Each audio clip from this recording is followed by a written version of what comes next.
What's the?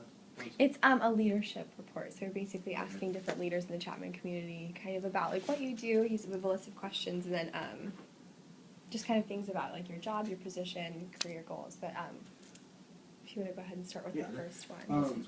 To define the nature of your role in this organization, tell us your story.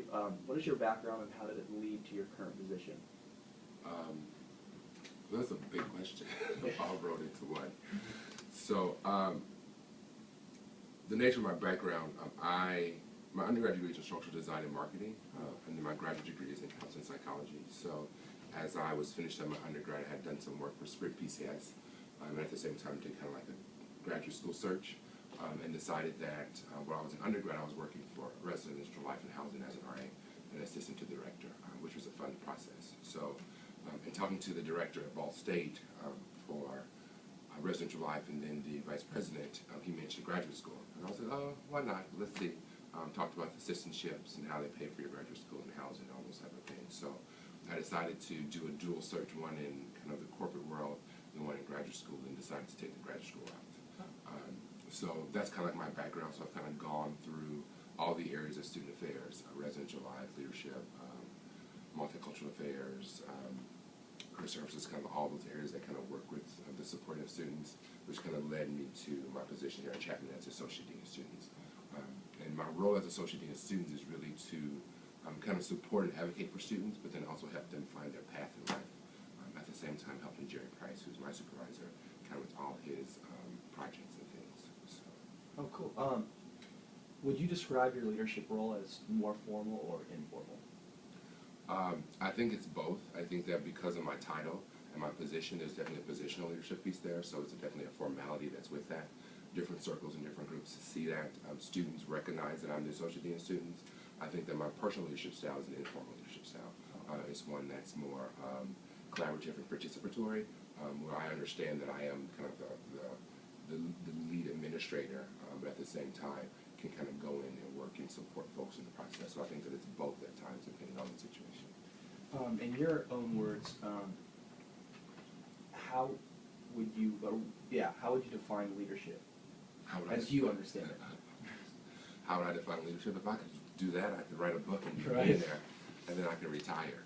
How would I define leadership? You know, I think that leadership is, I think it kind of comes from my definition of leadership. I guess it comes from my design background and also my kind of counseling background, that you bring both those together, is that with design, you need to have a vision, you need to be creative, you need to kind of be problem solving, you need to understand who and what you're designing for. As a leader, it's the same piece. You need to have those same components as you're working and interact with individuals. So knowing when to lead and provide that direction and or to provide that support. So leadership is just being what's needed at that time for the group that it has, and I think that that's what's important. So sometimes as a leader, you need not to be the one in the lead role, but you need to be a participant pushing folks forward. So I think that as I look at leadership, it's that kind of organic, kind of supportive, like how do you fit into your surroundings, how do you fit into your environment, and then how do you positively impact that? How do you think an effective leader builds good relationships with people around him or her? And can you provide examples from your what your job entails here? You know, I think that as I look at how people kind of build relationships, I think that it goes beyond leadership, and it really goes back to who you are as a person. And my opinion is that how you build strong leaderships and strong relationships is that you really invest in the individuals around you. And how you do that is you get to know them. You engage in conversations, you open yourself up, you present the true you. I guess that's a counseling kind of perspective for me, is that you really present your true self and you try to connect with folks on that personal level.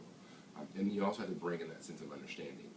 People are human and they go through a lot of things and those emotions, and that kind of impacts the roles that they're a part of. So as I look at leadership, it really is about kind of connecting with folks on that kind of relationship piece.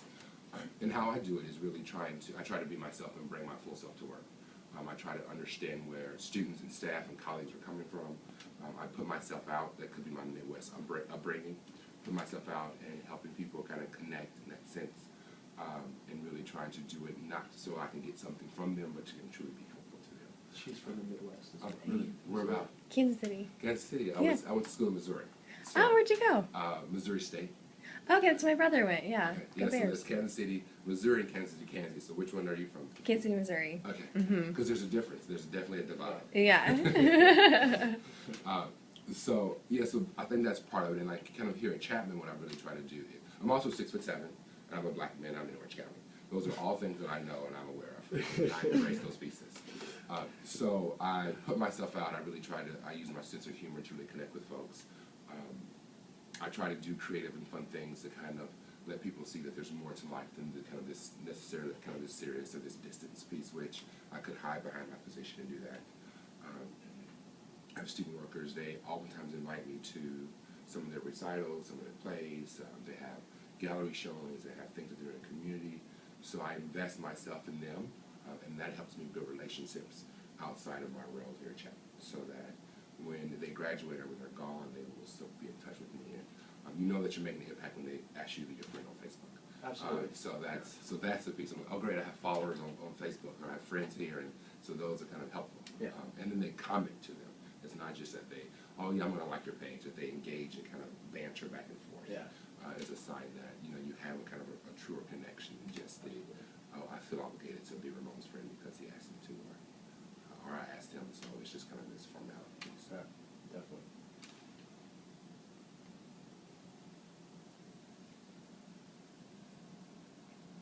What are some specific ways that communication in general supports you in your leadership role? All different types, like speaking and computer stuff. And how does it affect me? I'm sorry, repeat the question. I missed it. I think it's my sinuses. Was it how does what are communication? some specific ways that communication supports you in your Support. leadership roles? In my current role, I oversee career development, student conduct, student government, our Healthy Panther initiative, our student assistance, and then I support Jerry. So those are a lot of different areas. And then I'm involved in all this other stuff. It's just kind of fun, so I can do all these other pieces. So part of kind of being able to manage all those pieces and kind of being engaged requires extensive communication, not just written and verbal. Kind of the nonverbals, kind of all of those pieces are part of that. Because I'm traditionally late for everything that I go to, because I'm overbooked. That communicating or letting folks know, okay, because I'm late, it doesn't. Because sometimes your decisions, your actions, people attach meaning to it. So I imply to folks up front, I let them know up front, it's not, I'm going to be late. It's not because it's unimportant or your time is unimportant. It's just because I'm just getting a lot of stuff jammed in. So I kind of share that with folks kind of up front. I also say at the start of most meetings or most projects that I supervise, please and thank you are implied. So if I don't say that, please understand that I appreciate what you're doing and I'm really thankful for what you're doing. So that's kind of like the fun piece I get to bring into those communication components, because people like to know. They like to make wise decisions. They like to be engaged.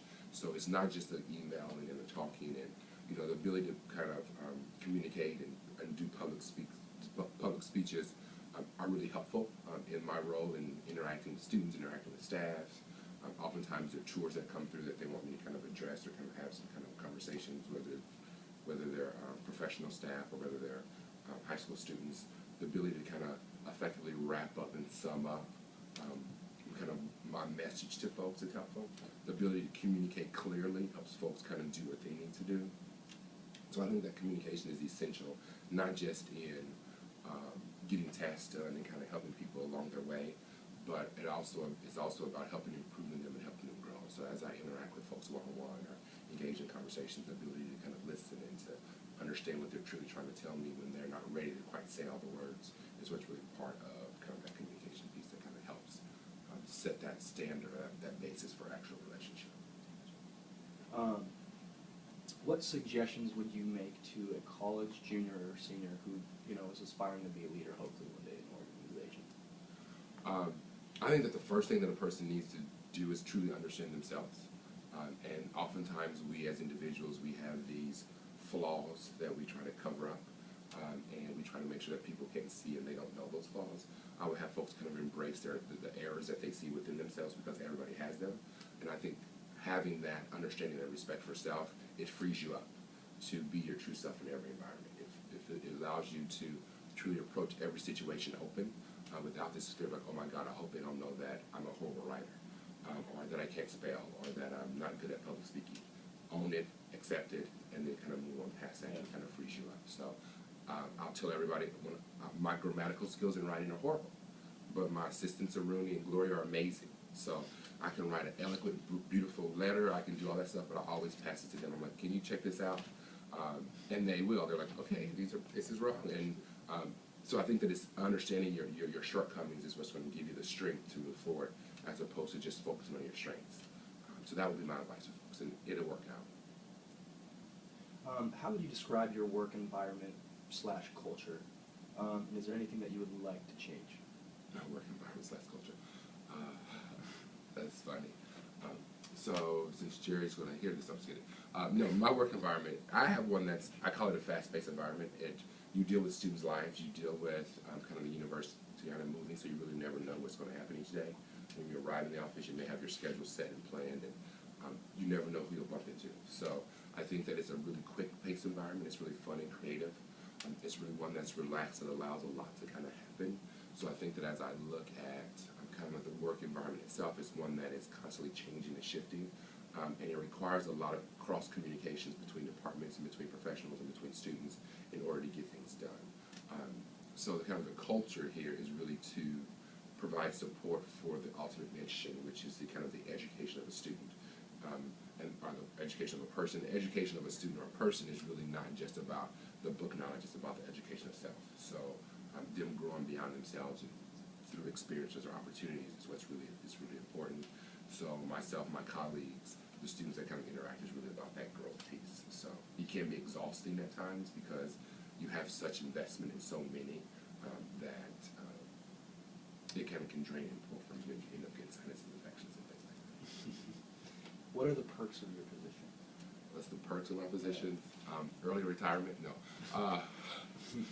I think that people who go into student affairs and who go into higher education they really have this intrinsic value about understanding they're giving back to the larger community, the larger kind of global impact. That the individual conversations, the participations in judging skit night, or going to some students' recital, or just engaging in kind of informal conversations is really impactful. It really helps folks. So I think that some of the benefits that I get from my position is truly understanding and seeing that, and having students articulate that kind of appreciation and that kind of heartfelt support that they really offer. So I've been in student affairs for, 13 years or so, 14 years, I don't remember, they all blur together at some point.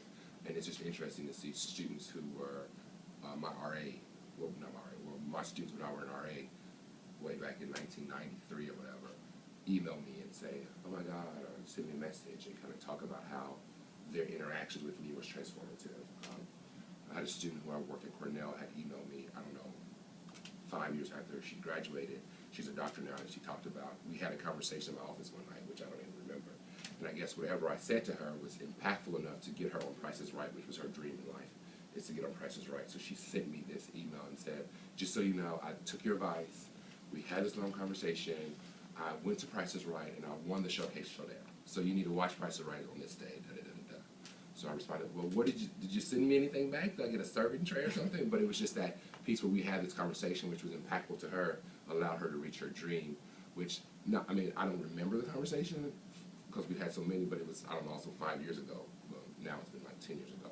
But it was just interesting to kind of have, her name is Dornicia, to have Dornicia send me this email and say, okay, from Dr. George, da-da-da-da-da-da. I'm like, oh, that's great. You won your showcase showdown. And it was, as she said, it was because of the conversation that she and I had. So I think that is part of the reward that I get from my position. That's cool. Do you help in the hiring and firing process? And if so, what do you look for when Do I help in trying to hire somebody? Do I help in the firing? I don't know if you really can help in the firing. It's just stuff kind of happens. I do get to the honor to participate in both of those instances, hiring and firing of individuals. As I look at hiring, there's two things that you look for, that I look for, I should say, is that there's some things about the skill set. I tend to look for more of a personality fit and a desire fit. Sometimes having enough understanding and knowledge of whatever the position is significant enough, but having the personality that fits with the team or that fits with kind of the demands of the job is what's really important. The skill sets I can teach. I can teach somebody how to do X, Y, and Z. I can't teach somebody how to be a nice